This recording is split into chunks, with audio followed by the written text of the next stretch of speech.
কলিযুগ পাবন অবতার শ্রীমান মহাপ্রভু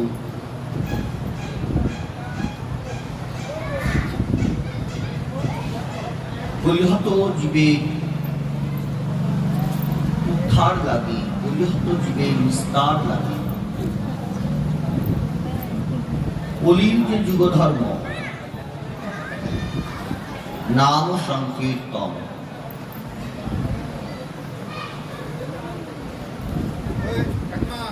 সে নাম সংকীর্তন কলিযুগকে প্রদান করছে মহাপ্রভু। সুখদেব গোস্বামীপাদ শ্রীমদ্ ভাগবতে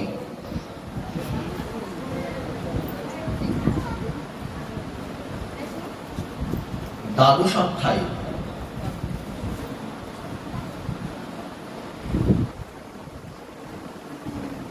দ্বাদশ স্কন্ধের তৃতীয় অধ্যায় 51 নম্বর শ্লোকে এই কলিযুগকে বলছেন দোষের সমুদ্র। এই কলিযুগ দোষের সিন্ধু। কে বলছেন? শ্রীমদ্ ভাগবতের সুখদেব গোস্বামী পাদ দ্বাদশ স্কন্ধের তৃতীয় অধ্যায় 51 নম্বর শ্লোক। যে কলিযুগ দোষের সমুদ্র, অনেক অনেক কলির দোষ। পরীক্ষিত মহারাজ বললেন দোষগুলো কি? সুখদেব গোস্বামী পাদ বললেন দোষ শুনে লাভ নাই, কারণ বৈষ্ণব গুণগ্রাহী না দেখায় দোষ। সাধুজন কখনো কাউর দোষকে দেখেন। দেখেন কি? দেখবেন বৈষ্ণব বন্দনায় বলা আছে, অদোষ দর্শী প্রভু পতিত উদ্ধার, এইবার নরোত্তমে করব নিস্তার। অদোষ দর্শী যারা কাউর দোষকেই দেখেন না, দোষের মধ্যে গুণটাকেই খুঁজে বের করে। এটা সাধুজনের স্বভাব, ভক্তজনের স্বভাব। আমাদের স্বভাব সকলের দোষগুলোকে খুঁজে খুঁজে বের করা। তাই তোমার এটা দোষ, তোমার এটা দোষ, তুমি এটা অন্যায় করেছো, আঙ্গুল তুলে তুলে বলি না। এই জন্য এই আঙ্গুলটা দেখবেন ঠাকুর সেবায় লাগে না। আমরা এই আঙ্গুলটা সবসময় তুলি, একদম দেখে নেব তুই অন্যায় করে চলেছিস। অন্য করে আঙ্গুল দেখে না, কিন্তু এই আঙ্গুলটা এটা দেখবে যখন আমরা মালা করি তখন তো এই আঙ্গুলটা বেরিয়ে থাকে। যখন ঠাকুরের চরণে ফুল তুলসী অর্পণ করা হয় তখন এই আঙ্গুল দিয়ে দিই, এই দুটো আঙ্গুল দিয়ে দেওয়া হয়। ঠাকুরকে চন্দন দেওয়া হচ্ছে আঙ্গুল দিয়ে, এই আঙ্গুলটা রাখবে না, মানে এটা অহংকার। অহংকার দেখে নেব, বুঝে নেব। আমাদের 4 জায়গায় অহংকার আছে, 4টে অহংকার। একটা রূপের অহংকার, যারা দেখতে সুন্দর তাদের দেখবেন সৌন্দর্যের একটা অহংকার। কি বল? মায়েরা ভালো বুঝবেন, বাবারা বুঝবেন না। সুন্দরী যারা হয় দেখতে, তাদের একটা সৌন্দর্যের অহংকার থাকে না? যিনি বড় পণ্ডিত তার পাণ্ডিত্যের অহংকার থাকে, মস্ত বড়। আবার যার একটু বৈভব সম্পদ আছে, অর্থবিত্ত আছে, তার একটা সম্পদের অহংকার আছে। আর যিনি উচ্চ বংশে জন্মায় দেখবেন তার একটা বংশের অহংকার আছে, আমি ব্রাহ্মণ। আবার যেমন তেমন ব্রাহ্মণ নয়, চ্যাটার্জি, মুখার্জি, তার ইত্যাদি উচ্চ স্তরের ব্রাহ্মণ। ওটা একটা জন্মের অহংকার। যার সম্পদ আছে তার সম্পদের অহংকার আছে, যিনি পণ্ডিত তার পাণ্ডিত্যের অহংকার আছে, আর যিনি সুন্দর দেখতে তার সৌন্দর্যের অহংকার আছে। এই 4 প্রকার অহংকার আমাদের আছে। চার প্রকার অহংকার কোথায় শেষ হয়? মহাজনমান বললেন, ওই দেখো শ্মশানে কিবা নিশু দিনে উড়িতেছে সকল মানবে অহংকার। শ্মশানে কি করি? মানবের অহংকারটা। এই আঙ্গুলটা অহংকার আঙ্গুল। আমরা লোকের দোষ দেখে, এটা তুমি অন্যায় করেছো, এটা তুমি দোষ করেছো, এটা ঠিক করো নাই। সাধুজন দোষ দেখেন না, দোষের মধ্যে সাধুরা গুণকে বেছে বের করে। সুখদেব গোস্বামী বলছে, দোষের অত কথা শুনে লাভ নেই, গুণটা শোনো। কবিরাজ গোস্বামী বললেন, বৈষ্ণব গুণগ্রাহী না দেখায় দোষ, কায় মনে করে সবার সন্তোষ। বৈষ্ণব গুণগ্রাহী, গুণটাকে গ্রহণ করে, না দেখায় দোষ। কায় মনে করে সবার সন্তোষ। সুখদেব গোস্বামী বলছেন, দোষ তো কলির অনেক, কিন্তু গুণটা শোনো। গুণ কি? কলির একটাই গুণ, সেটা হলো কৃষ্ণ কীর্তন। হর্ষে প্রভু কহে শোনো স্বরূপ রাম রায়, নাম সংকীর্তন কলো পরম উপায়। এই সংকীর্তনটা হচ্ছে কলিযুগের বিশেষ একটা গুণ। সত্যযুগের যে ধর্ম, সেই ধর্মটা ছিল ধ্যান ধর্ম। হাজার হাজার বছর ধরে ধ্যান করতে। ধ্যানটা আমাদেরও আছে, বৈষ্ণব সম্প্রদায়েরও ধ্যান আছে। ধ্যান কথার অর্থ হচ্ছে পুনঃ চিন্তা করার নাম ধ্যান।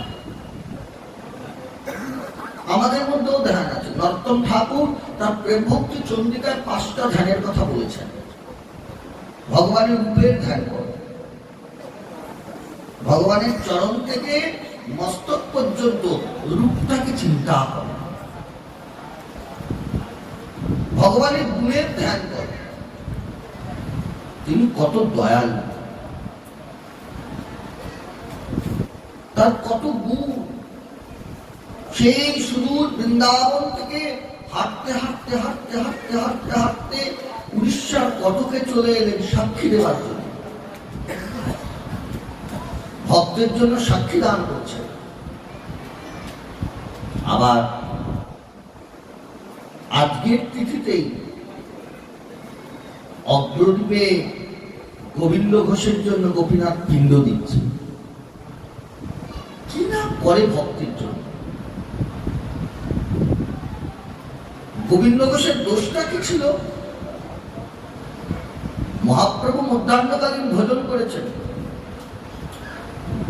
ভোজন করবার পর প্রভু বলছেন, গোবিন্দ মুখ শুদ্ধি দাও।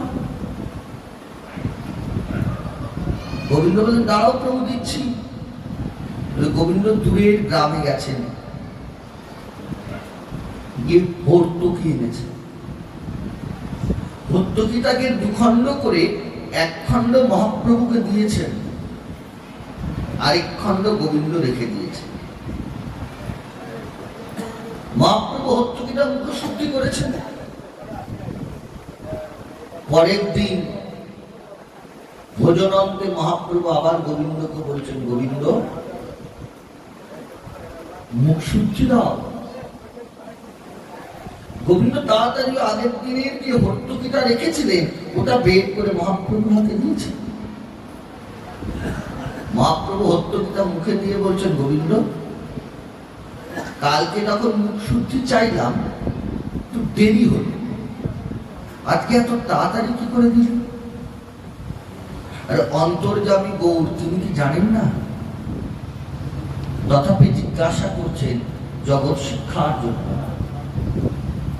গোবিন্দ বললেন, প্রভু কালকে যে মুখ শুদ্ধির জন্য ভর্তুকিটা এনেছিলাম, অর্ধেকটা তোমায় দিয়েছিলাম, অর্ধেকটা রেখে দিয়েছিলাম। এই হলো গোবিন্দের দোষ। গোবিন্দরা 3 ভাই ছিল, বাসু ঘোষ, মাধব ঘোষ, গোবিন্দ ঘোষ। মহাপ্রভু গোবিন্দ ঘোষকে বলেন, গোবিন্দ তুমি না বৈরাগী, তুমি না ত্যাগী। সঞ্চয় বৃত্তি তো ত্যাগীর জন্য নয়, কালকে কি হবে এই চিন্তা ত্যাগী করে না, এই চিন্তা গৃহী করে, গৃহস্থ করবে। ত্যাগী কালকে চিন্তা করবে না, কালকে কি খাবো, কাল কি করবো, কাল কি হবে, এই চিন্তা ত্যাগী নেই। তুমি কি না কালকের জন্য হর্তুকি রেখে দিয়েছো? যাও, তুমি যখন হর্তুকি রেখেই দিয়েছো, তুমি আর ত্যাক্তাশ্রমে থেকো না, তুমি গৃহস্থ আশ্রমে চলে। মহাপ্রভু গোবিন্দকে ছেড়ে দিলেন, গোবিন্দ গৃহস্থ আশ্রমে গেলেন। প্রভুর ইচ্ছায় গোবিন্দের এক পুত্র হলো। তার পূর্বেই গোবিন্দ গোপীনাথের সেবা শুরু করলেন।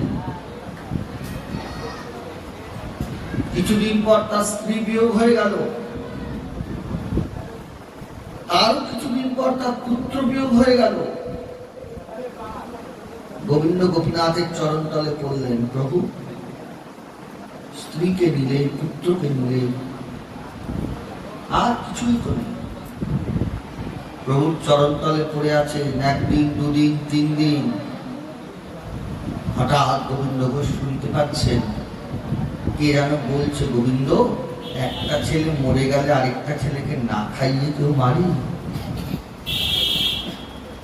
গোবিন্দ ঘোষ শুনেই তাকিয়েছেন, তাকিয়ে দেখছে গোপীনাথের নয়ন দিয়ে টপ টপ করে জল পড়ছে। গোবিন্দ ঘোষ গোপীনাথের দিকে তাকিয়ে বলেন, তুমি আমার ছেলে, পারবে? আমার ছেলে যা করতে পারবে? গোপীনাথ বলছেন, তোর ছেলে কি করতো? আমি মরে গেলে পিণ্ড দিত, হবিষ্যান্ন খেত, ধরা কাছা করত। গোপীনাথ গোবিন্দ ঘোষকে বললেন, শোন গোবিন্দ, আমি তোর পুত্র, যতদিন এই আকাশে চন্দ্র সূর্য থাকবে আমি তোর জন্য হবিষ্যান্ন করবো, আমি তোর জন্য ধরা কাছা করবো, আমি তোর জন্য পিণ্ডদান করবো। আজও দেখো সেই অগ্রদ্বীপে গোবিন্দ ঘোষের জন্য গোপীনাথ পিণ্ডদান করছে। জ্বলন্ত অনল কৃষ্ণ ভক্ত লাগি খায়, ভক্তের কিঙ্কর হয় আপন। ভগবান ভক্তের জন্য কি না করে। সে বৃন্দাবন থেকে হাঁটতে হাঁটতে কতকে এসে সাক্ষী দিচ্ছে। আবার অগ্রদ্বীপে গোবিন্দ ঘোষের জন্য গোপীনাথ পিণ্ড দিচ্ছে। আর তো সেই তিথি, যে তিথিতে, যেই দিনকে গোবিন্দ ঘোষের পিণ্ডদান করেছিলেন গোপীনাথ। ভক্ত এই গুণগুলোকে চিন্তা করবেন ভগবানই, তাহলে সাধনে যোগ পাবে। আমার তো প্রভু আছে, যার মালিক আছে না তার কোনো চিন্তা নাই, জানো তো? যার মালিক নাই তার চিন্তা আছে। একটা বাঘ একটা গরুকে তাড়া করেছে। বাঘটা যখন গরুকে তাড়া করেছেন, গরুটা দৌড়াতে দৌড়াতে দৌড়াতে দৌড়াতে দৌড়াতে গিয়ে একটা পুকুরে পড়েছে। পুকুরটায় জল ছিল না, পুকুরটা কাদা কাদা, শুকিয়ে গেছে পুকুরটা, কাদা। আর বাঘটাও গরুটাকে ধরবে বলে ওর মধ্যে ছাপ করেছে। বাঘটা যখন ছাপ মেরেছে ধরবে বলে, ছাপ মেরে বাঘটা দেখছেন কাদায় পড়েছে। বাঘটা তখন বলছে গরুটাকে, পড়ার আর জ্বালায় পেলি না, কাদায় পড়তে হলো। গরুটা বলে, কি হয়েছে? আমার চিন্তা নাই, ভাবি না। ঠিক সন্ধ্যাবেলা গরুর মালিক এসছে। গরুর নাম ধরে রাখছে কাজলি, কাজলি, একটা গরুর নাম আছে না গো। মালিকটা যখন কাজলি কাজলি গরুর নাম ধরে ডাকছে, গরুটা তখন কাদার থেকে হাম্বা হাম্বা করে ডাকছে। আর গরুটা যখন ডাকছে, মালিক গিয়ে দেখছে কাদায় পড়ে আছে, মালিক গিয়ে দড়ি দিয়ে গরুটাকে বেঁধে কাদা থেকে তুলছে। আর বাঘটা তখন গরুটাকে বলছে, এই তুই উঠে গেলে আমার কি হবে,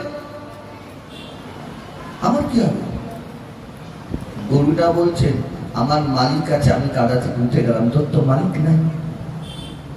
আমাদের যাদের মালিক আছে না, তাদের চিন্তা নাই। আমাদের মালিক আছে, আমাদের মালিক আছে। আমাদের মালিক কে? আমাদের মালিক শ্রী গৌর গোবিন্দ আছেন, শ্রী গুরুদেব আছেন, দয়াল শ্রী গুরু কান্ডারি আছেন মালিক। আমাদের রাত হবে, মার হবে, যা ইচ্ছা তুহার, নিত্য দাসের প্রতি তুহা অধিকার।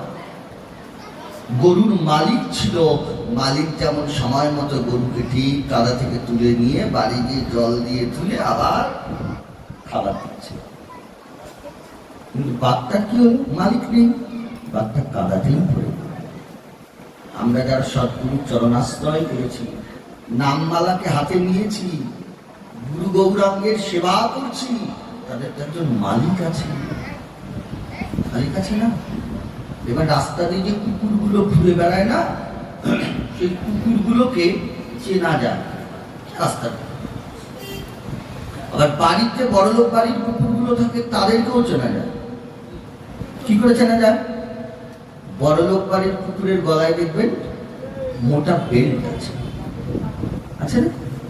আচ্ছা, ওই বড়লোক বাড়ির কুকুরটা চিন্তা করে কি খাবে, বৃষ্টি হলে চিন্তা করে কোথায় থাকবে, গরমকালে কোথায় মাথা ঘুরবে, ভাবে কেন? ভাবে না।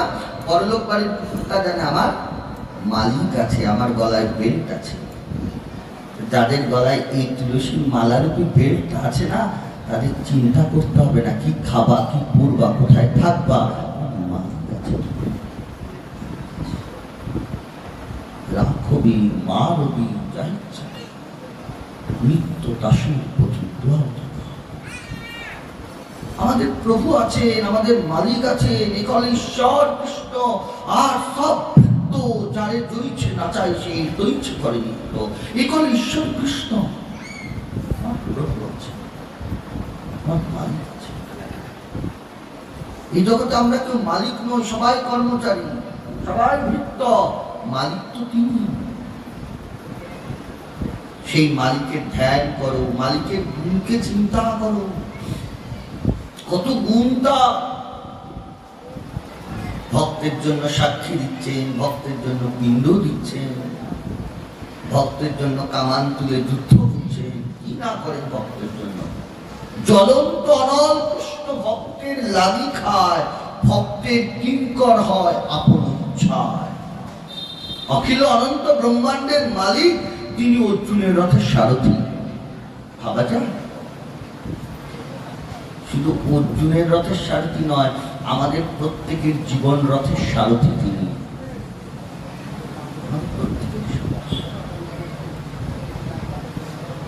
তো সেইকে ভগবান, তার গুণকে চিন্তা করো, গুণকে ধ্যান করো, তাকে বলছেন গুণের ধ্যান।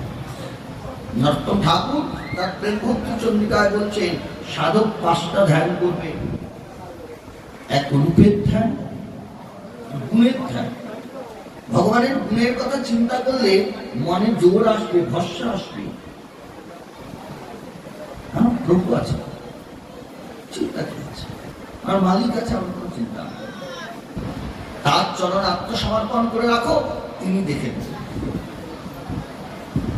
গোবিন্দ ঘোষ গোপীনাথ বললেন, আমি তোমার পুত্র, আমি তোমার জন্য পিণ্ড দেব, আমি তোমার জন্য ধরা কাছা করব, আমি তোমার জন্য। আর সেই তিথি, যে তিথিতে গোপীনাথ পিণ্ডদান করছেন ভক্তের জন্য। এই জগতের পুত্র কয়দিন পিতা মাতার পিণ্ড দেয়? মারা গেলে 13 দিন 14 দিন, 1 মাসে দিচ্ছে। আবার 12 মাস পর গিয়ে একটা দেয় বাৎসরিক। যদিও আমাদের মাসে মাসে শ্রাদ্ধের বিধান আছে, কিন্তু মাসে মাসে শ্রাদ্ধ তো এখন কম লোকই করে। একেবারে গিয়ে 12 মাসে শ্রাদ্ধ করছে বাৎসরিক। তার পরের বছরে গিয়ে আর পিতা মাতার জন্য কি করি? কেউ একটা মালা দিয়ে ধূপকাঠি দেখায়, কেউ বা একটু সাধু সেবা দিন, বৈষ্ণব সেবা দিন, 2-5 বছর 10 বছর তাও করে না। কিন্তু আজও দেখো গোবিন্দ ঘোষের শ্রাদ্ধ হয়ে যাচ্ছে, পিণ্ড পড়ে যাচ্ছে। ওই যে ভগবান বললেন যে যতদিন চন্দ্র সূর্য থাকবে আমি দেবো পিণ্ড। ভগবানের এই গুণগুলোকে ভক্ত চিন্তা করবেন, গুণের ধ্যান আর লীলার ধ্যান। ভগবান যে লীলা করছেন, কারণ কৃষ্ণচন্দ্র লীলা পুরুষোত্তম, রামচন্দ্র মর্যাদা পুরুষোত্তম, আর চৈতন্য মহাপ্রভু প্রেম পুরুষোত্তম। ভগবান শ্রীকৃষ্ণ লীলাই করে যাচ্ছে, নিরন্তর কামক্রীড়া যাহারও চরিত, মগ্ন লীলা বিলাসে। ভগবান নিরন্তর লীলাতেই মগ্ন। তাহলে অসুরগুলোকে মারছে। কৃষ্ণ যদি লীলা বিলাস করেন, তাহলে বৃন্দাবনে যে এত অসুর মারণ হয়েছে, কে মেরেছে? চৈতন্য চরিতামৃত বললেন বিষ্ণুর দ্বারে করে অসুর সংহার। হরিবংশ গ্রন্থ বলছে যখন দেবকী মার কংসের কারাগারে পুত্র সন্তান হলো, বসুদেবের ঘরকে আলোকিত করে ভগবান বাসুদেব এলেন চতুর্ভুজ নারায়ণ কংসের কারাগারে। ঠিক সেই রাতেই, ভাদ্র মাসের কৃষ্ণপক্ষের অষ্টমী তিথিতে, সেই রাতেই গোকুলে নন্দ মহারাজের ঘরে মা যশোদার কোলকে আলোকিত করে একই সঙ্গে একটা ছেলে একটা মেয়ে, 2 সন্তান জন্ম নিয়েছে। কংসের কারাগারে একটা পুত্র জন্মেছিল, বসুদেবের পুত্র বাসুদেব চতুর্ভুজ। আর ওই একই দিনে একই সময় বৃন্দাবনের গোকুল মহাবনে নন্দরাজার ঘরে যশোদার কোলকে আলোকিত করে যমজ সন্তান হয়েছিল, একটা মেয়ে একটা ছেলে। যখন বসুদেব চতুর্ভুজ প্রভুকে দেখছেন কংসের কারাগারে, তখন বসুদেব আর দেবকী স্তুতি করছেন। কংসের কারাগারে বসুদেব দেবকী স্তুতি করছেন, আর চতুর্ভুজ নারায়ণ বলছেন পিতা মাতা আবার সন্তানকে স্তুতি করে না? হ্যাঁ, করে গো। পিতা মাতা সন্তানকে স্তুতি করে? করে না। তোমরা আবার পিতা মাতা, কৎস বদিতি তোমরা ছিলে, তোমরা দশরথ কৌশল্যা ছিলে, তোমরা এখন দেবকী বসুদেব, তোমরা কেন আমার স্তুতি করছো?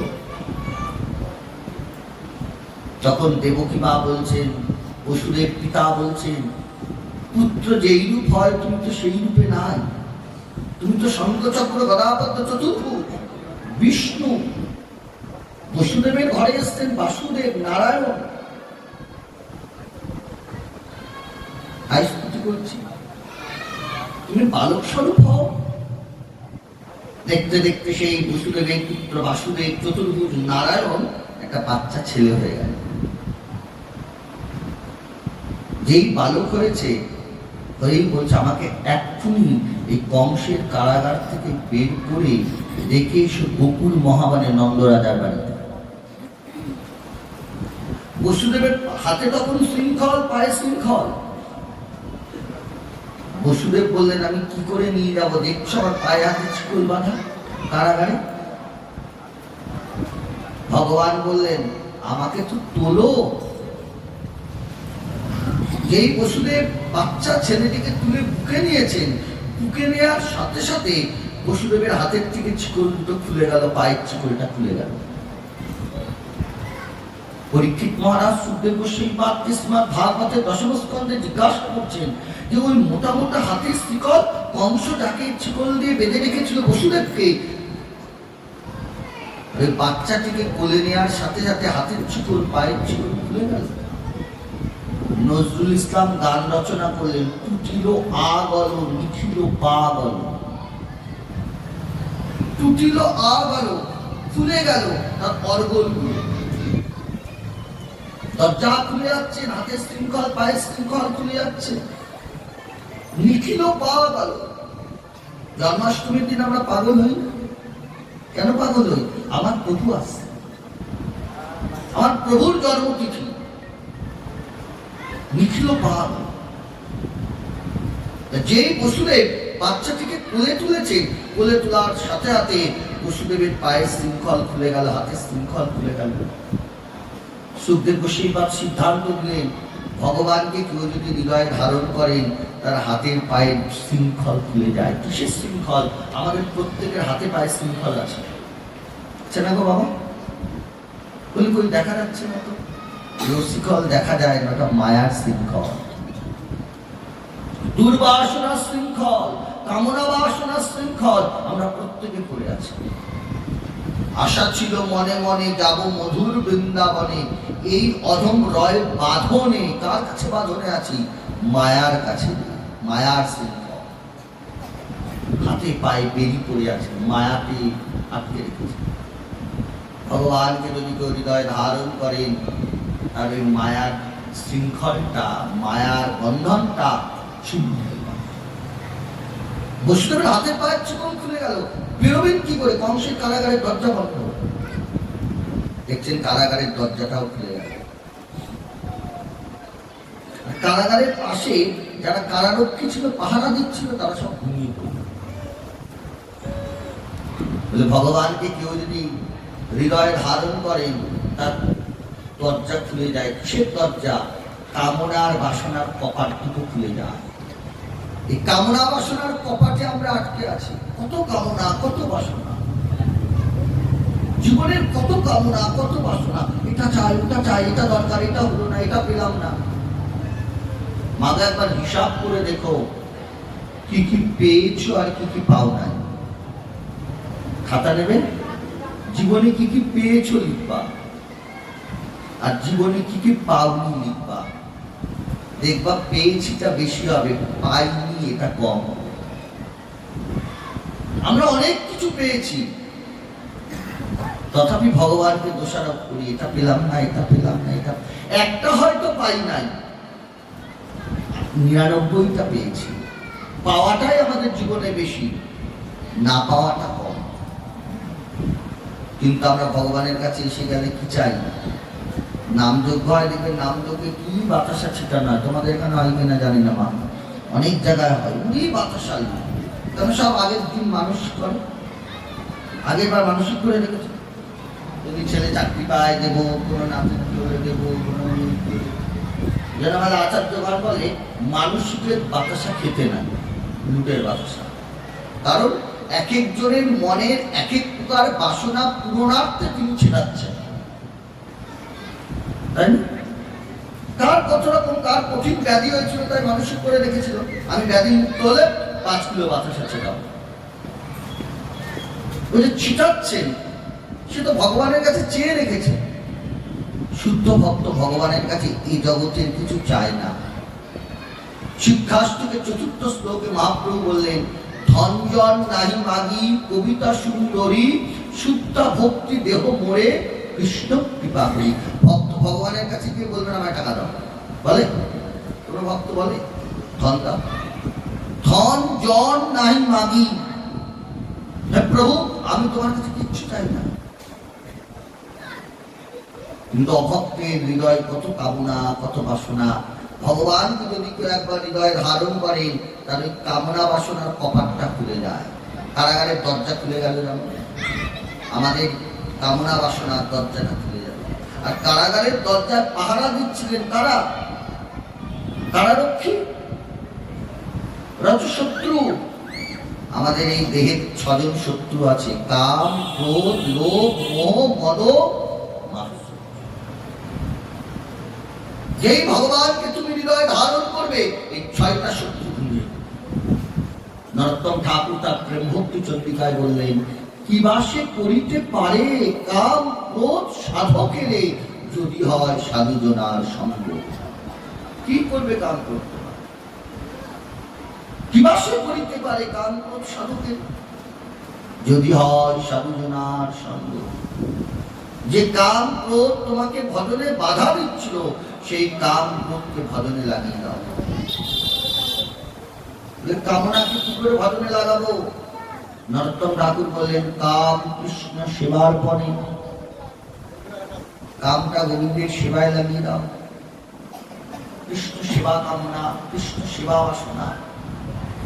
ক্রোধ ভক্ত বিদ্বেষী হবে, লোভ হবে হরিকথা সাধু সঙ্গে।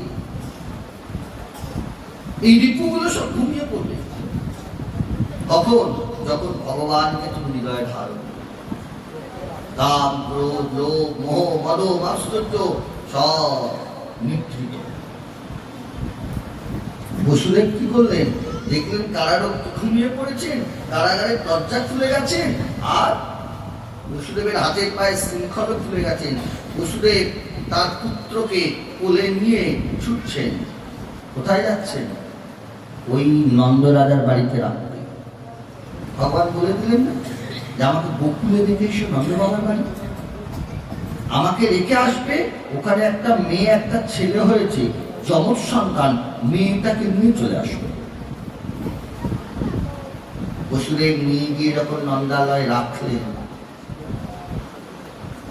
আর ওই মেয়েটাকে যখন তুললেন ঝুড়িতে, তাহলে নন্দালয় কটা সন্তান হলো? দুটো। একটা বসুদেব ছেলে রেখে এলো, একটা নন্দ বাবার ছেলে ছিল। এই দুটো ছেলে এক হয়ে গেল।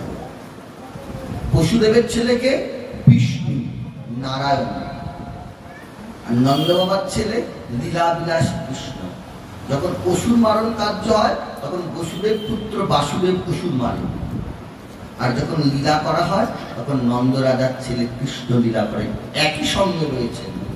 বিষ্ণুর দ্বারে করেন অসুর সংহার। আর মেয়েটাকে নিয়ে যখন চলে এলেন, কংস যখন মেয়েটাকে আছাড় মারতে গেলেন, মেয়েটা হাত থেকে ফসকে গেলেন অষ্টভুজা দেবী মূর্তি, যিনি বিন্ধ্যাচলের বিন্ধ্যাবাসিনী। বসুদেব যে পুত্রটিকে রেখে এলেন সেটা নারায়ণ, বসুদেব পুত্র বাসুদেব। আর নন্দ রাজার ঘরে একটা পুত্র একটা কন্যা হয়েছিল, কন্যাটাকে নিয়ে আসা হলো। কন্যাটাকে কংস আছাড় মারলো, কন্যা ছিটকে গেল। নন্দ রাজার ঘরে আরেকটা ছেলে ছিল, বসুদেবের পুত্র আর নন্দ বাবার পুত্র এক হয়ে গেল। নন্দ রাজার ছেলে লীলা করছেন, আর বসুদেবের পুত্র অসুর মারণ কার্য করছে। কারণ কৃষ্ণের কাজই হচ্ছে লীলা করা। তার আসার কারণই হচ্ছে লীলা মগ্ন থাকা, লীলা বিলাসী কৃষ্ণ। তাই ভগবানের কত কত লীলা, সেই লীলাগুলোকে ধ্যান করে। কত কত লীলা। আমাদের গৌড়ীয় আচার্য সম্প্রদায়ে অষ্টকালীয় লীলার যে ক্রম, সকাল 6টা থেকে 8:24 ভগবান এক প্রকার লীলা করছেন। 8:24 থেকে সকাল 10:48 ভগবান একরকম লীলা করছেন। 10:48 থেকে দুপুর 3:36 ভগবান এক প্রকার লীলা করছেন। 3:36 থেকে সন্ধ্যে 6টা ভগবান এক প্রকার লীলা করছেন। সন্ধ্যে 6টা থেকে রাত্রি 8:24 ভগবান এক প্রকার লীলা করছেন।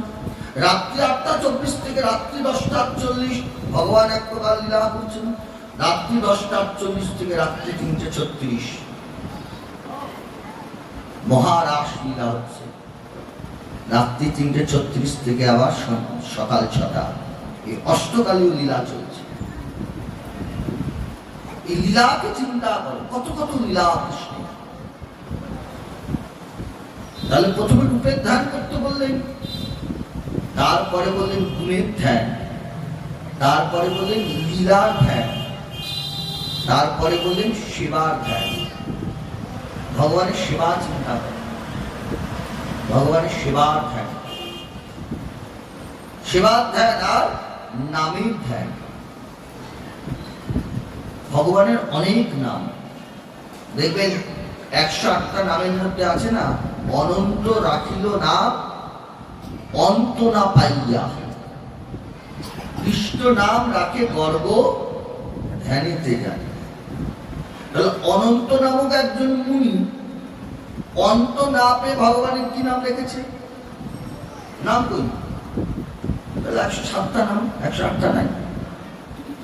অনন্ত রাখিল নাম অন্ত না পাইয়া। অনন্ত নামক একজন মুনি অন্ত মানে শেষ না পেয়ে কি নাম রেখেছে? নাম কই? কৃষ্ণ কৃষ্ণ নাম রাখে গর্ব ধ্যানেতে জানিয়া। গর্গাচার্য নামক মুনি ভগবানের নাম রেখেছে কৃষ্ণ। তাহলে অনন্ত নামক মুনি ভগবানের কি নাম রাখেন? নাম তো নাই। আমাদের আচার্যগণ বলছেন অনন্ত নামক মুনি ভগবানের নাম রেখেছে অনন্ত। ভগবানের অনন্ত নাম, তার জন্মানুসারে অনন্ত নাম, কর্মানুসারে অনন্ত নাম, লীলানুসারে অনন্ত নাম, গুণানুসারে অনন্ত নাম। ভগবান যেখানে জন্ম নিয়েছেন সেই জন্মানুসারে নাম। আমরা বলি না নন্দের নন্দন, বলি তো কেন? নন্দ বাবার ছেলে যশোদা নন্দন। নবদ্বীপের গৌরকে কি বলি? শচীনন্দন। জয় শচীনন্দন, জয় গৌর হরি, বিষ্ণু প্রিয়ার প্রাণনাথ নদিয়া বিহার। শচীনন্দন মানে জন্মানুসারে নাম। নন্দের নন্দন, যশোদা নন্দন, শচীনন্দন। যে পিতামাতার ঘরে জন্মেছেন সেই পিতামাতাকে অবলম্বন করে যে নাম হয় ভগবানের, সেই নামকে বলা হয় জন্মানুসারে নাম। কর্মানুসারে নাম, ভগবানের কর্মানুসারে অনেক নাম। যখন ভগবান গিরিরাজ গোবর্ধনকে ধারণ করলেন তখন ভগবানের নাম কি হলো? কৃষ্ণ, গোপাল। তখন ভগবানের নাম হলো, বাবা বলে দিলেন, গিরিধারী। কেন? কর্মটা কি? গোবর্ধন ধার। নাম পাল্টে গেল। যখন ওই ভগবানই আর মা যশোদার কাছে বাধা বললেন দড়ি দিয়ে বা বেঁধে রাখলেন, তখন কেউ গোপাল বলছে, কৃষ্ণ বলছে? তখন কি বলছে? মা দড়ি দিয়ে উদুকলে বেঁধেছে আর গোপালের চোখ দুটো লাল হয়ে গেছে। রুদান্তাং মোহন নেত্র যুগ্মং হৃদান্তাং করম ভূজ যুগ্মে সাদম পরিত্রাম মহুশ্বাস কম্প তিরেখাঙ্ক কণ্ঠ স্থিত গৈত্য দামোদরৌ ভক্তিবদ্ধম। মাতার হস্তে যষ্টি দেখিয়া প্রহারের ভয়ে তিনি ক্রন্দন করিতে করিতে করপদ্মের দ্বারা বারংবার চক্ষুদ্বয় মার্জন করিতেছেন। যাহার লোচন যুগলে সাদম্প দৃষ্টি পুনঃ পুনঃ শ্বাস প্রশ্বাস জনিত কম্প হেতু তিরেকা শোভিত কণ্ঠে মুক্তহার করিতেছে। যাহার উদর রজ্জুর দ্বারা বন্ধনযুক্ত সেই ভক্তিবদ্ধ দামোদরকে আমি প্রেমের সহিত শত শতবার বন্দনা। তখন ভগবানের নাম পাল্টে গেল দামোদর। দাম মানে রজ্জু, উদরে বেড়েছেন মা। তখন ভগবানের নাম পাল্টে গেল দামোদর। তাহলে এটা ভগবানের কর্মানুসারে নাম।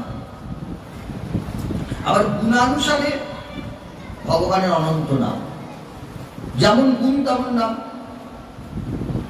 যেমন গুণ ভক্তবৎসল, দীন দয়াল, অধম কারণ, পথিক পাবন, কাঙাল সখা, বিপদ ভঙ্গর, এগুলো ভগবানের গুণ। এই গুণ অনুসারে ভগবানের অনেক নাম। আবার লীলানুসারে ভগবানের অনেক নাম। যখন গোপীদের সঙ্গে যমুনা পুকুরের হাত ধরে নৃত্য করছেন তখন তাকে কি বলা হবে? রাস বিহারী। তখন কিন্তু গোপাল বললে হবে না। রাধারানীকে নিয়ে, সখীদের নিয়ে গোবিন্দ নাচছেন রাসে, তখন যদি কৃষ্ণ গোপাল বলা হবে না, তখন রাস বিহারী। কেন? লীলানুসারে নাম। জন্মানুসারে, কর্মানুসারে, গুণানুসারে, লীলানুসারে ভগবানের অনেক নাম। নামের চিন্তা, এই নামের ধ্যান করো। এই সংসার সাগরে এই নামের খেলা বয়ে যাচ্ছে। আমরা তো সংসার সমুদ্রে পড়ে আছি, কত কত নামের খেলা। একটা নামকে আশ্রয় করো। সর্বোপরি কলিযুগ পাবন অবতার শ্রীমান মহাপ্রভুর দেয়া মহামন্ত্র। 10 জন নিজে দুয়ারে বসিয়া হরিনাম করো সবে করতালি দিয়া। মহাপ্রভু বললেন, হরে কৃষ্ণ কৃষ্ণ কৃষ্ণ হরে হরে, হরে রাম রাম রাম হরে হরে। প্রভু কহে কহিলা এই মহামন্ত্র, ইয়া জপ ইয়া সবে করিয়া নির্বন্ধ সর্বক্ষণ বলইতে বিধি নাই আর ইয়া হইতে সর্বসিদ্ধি হইবে সবার।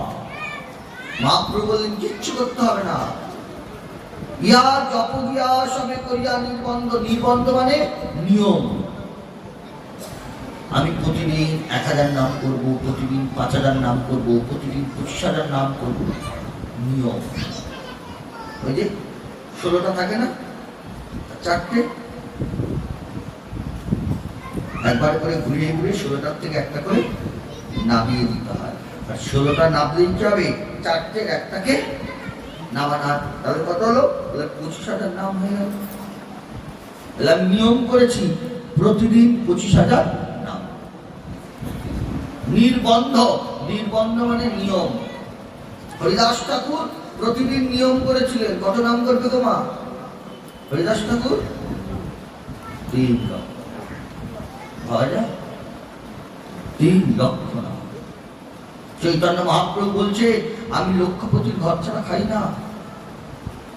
অদ্বৈত আদি ভক্তরা বলেন প্রভু তুমি তো বড় লোক হয়ে গেছো, ধনী হয়ে গেছো, তুমি লক্ষপতির ঘর ছাড়া খাও না, তাহলে আমাদের মতো গরিবের ঘরে তুমি ভোজন করবে না?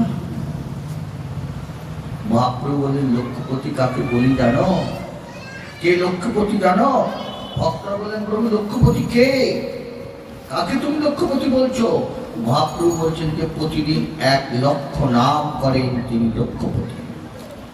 তার ঘরে আমার প্রতিদিন পুজো, যে প্রতিদিন 1 লক্ষ করে নাম করবে।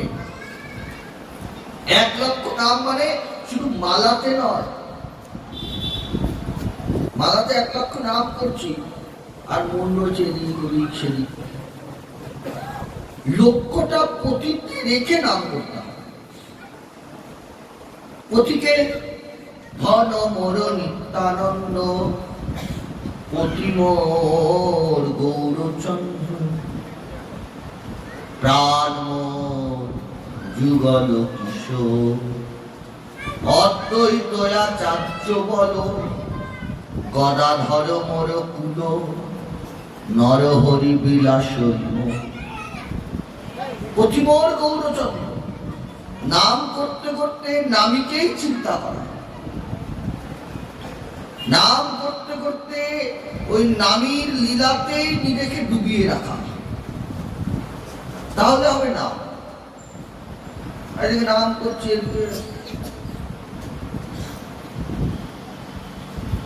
নাম করতে করতে গল্প, নাম করতে করতে পরনিন্দা পরচর্চা, হাতে নামের মালা, এদিকে লোকে নিন্দা করছে। আমি বললো না গো দিদি জানো না, ও বাবা কি হয়েছে জানো তো, ওই তো আমাদের পাশের বাড়ি পাঁচু, পাঁচু বাবা তো পালাই গেছে। ও মোবাইল ঘাটা বসে, আমার আবার বলে মোবাইল ঘাটা বসে, নাম করা মোবাইলের ছবি দেখা আর আর অনেক টিভি দেখতে দেখতেও নাম, সোফার মধ্যে বসে আর মালাটা হাতে নেয় আর টিভির দিকে তাকায় আর কি যে নাম করে ঈশ্বর। আরে যখন নাম করবো তো নাম কর। অনেকে প্রশ্ন করে ভাগবত শুনতে শুনতে নাম করা যায়? হ্যাঁ যায়। আমরা বলি কর, যার কথা শুনছো তার নাম করছো, কিন্তু টিভি দেখতে দেখতে নাম করা যাবে, পরনিন্দা পরচর্চা করতে করতে নাম করা যাবে। মহাপ্রভু চৈতন্য ভাগবত বলছেন অনিন্দুক হইয়া যিনি কৃষ্ণ নাম লয়, সত্য সত্য কৃষ্ণ তার উদ্ধার করে দেয়। অনিন্দুক হইয়া যিনি কৃষ্ণ নাম করবে, সত্য সত্য কৃষ্ণ তার উদ্ধারিতে হালি। অনিন্দুক হয়ে কৃষ্ণ নাম করতে হবে, নিন্দায় নাই লাভ। বৃন্দাবন দাস ঠাকুর চৈতন্য ভাগবতে বলছে নিন্দায় নাই লাভ, কেবল পাপ লাভ। অতএব নিন্দা ছাড়ে মহা মহাপাপ। নিন্দায় কিছু লাভ হয় না। নিন্দায় কি লাভ হয় জানো? তুমি যার নিন্দা করছো তার পাপটা তোমার কাছে আসবে আর তোমার পুণ্য কর্ম সুকৃতি কর্ম তার কাছে। এত কষ্ট করে পাঠ কীর্তন শুনছো, সাধন ভজন জপ তপ করছো, হরিনাম করছো, কত কত ভক্তরা আছেন ভোগ লাগিয়ে প্রসাদ পাচ্ছেন, আতপ চাল পাচ্ছেন, ইত্যাদি ইত্যাদি ইত্যাদি, কত নিয়ম আমরা করি, কিন্তু সবকিছু করি, কিন্তু একটা জিনিস ছাড়তেই পারি না। সেটা কি বলতো? নিন্দা,